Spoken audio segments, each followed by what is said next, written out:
I'm doing a recording here of site design. I think it's very important to understand that when you make recipient sites that you're not just making little holes or sticks in a head, but there's actually a lot of thought about this. This is a gentleman who had a transplant before both FUE and strip, and he was left with not a great donor capacity left. He's in his 40s, and in addition to that, we were having to cover a very large zone from front to back, as you see on the right of the image here.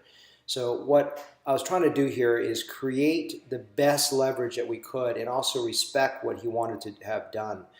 His principal concern was the crown, the back side of the head, although he didn't want the front covered and he wanted really the entire train covered. So respecting his desires and also trying to leverage this, we realized that a large part of the improvement had to be done with the harvest of beards to get the best result for him. I started with the back side because that's a priority for him, and I wanted to make sure that his crown was adequately covered.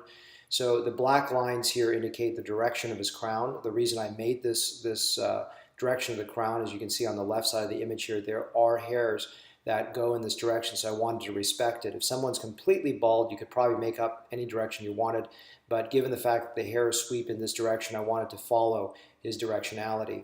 What I did was, after harvesting the hairs, I looked at what we had to play with, and in this situation, we had about 700 three-hair scalp hair grafts, and so these were, in other words, larger size grafts. I really want to get the best results for him. So I allocated 600 of these three-hair grafts, and I used an 18 gauge to make these sites. These sites were made sagittally. So sagittally, if you look over this diagram, you see these slits going this direction. So sagittal means that they follow the flow of the hair.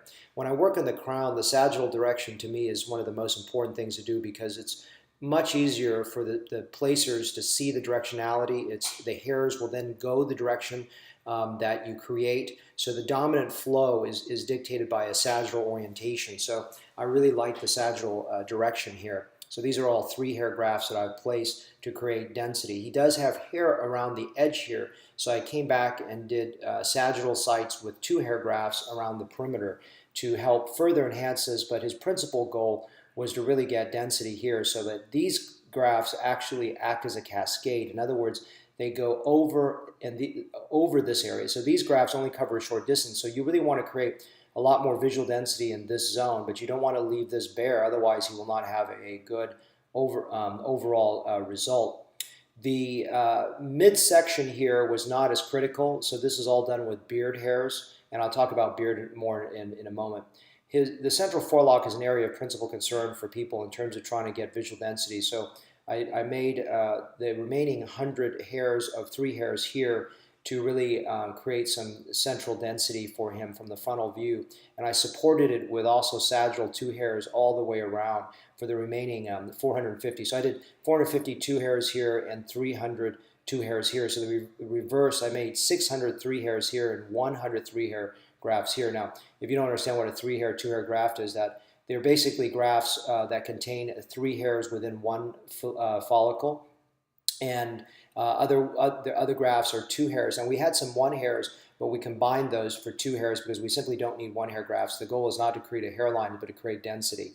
Then remaining, we have about 1,000 beard hairs. In order to make sure that the person who's placing could see the 1,000 hairs very easily, I made those coronally. So if you look over here on the left of the image, you'll understand what coronals are. So these little lines here are sagittals. They're flowing the way that hair goes. And if you look at these little ones that look going the opposite direction, these are coronal sites. And the coronal sites help make greater visual density in this very prime area of importance. So what I did with the beard hairs here, if you look at the schematic diagram, is that I created the central core in this area to have beard hairs because I want this central zone to be reinforced with greater visual density. I didn't want to allocate over here because my two hairs were placed relatively tightly, and so this area I really wanted to have enough additional visual punch. I used approximately 200, I'm sorry, let's see, this was 200 beard hairs. This area was here 400, 400 hairs in this area, so 400, 600, then I had about 400 additional grafts for beards in this zone. So that's how I allocated my 1,000 coronals in a way that I could create the greatest visual density. Now, you may not understand every single word I just said, but my point of this video is to have you understand really the creativity that's involved with design and really what makes hair transplant a lot of fun, especially in a gentleman that doesn't have enough hairs to be able to use hairs in a willy-nilly fashion, but you really have to allocate them in a fashion that would create maximal leverage.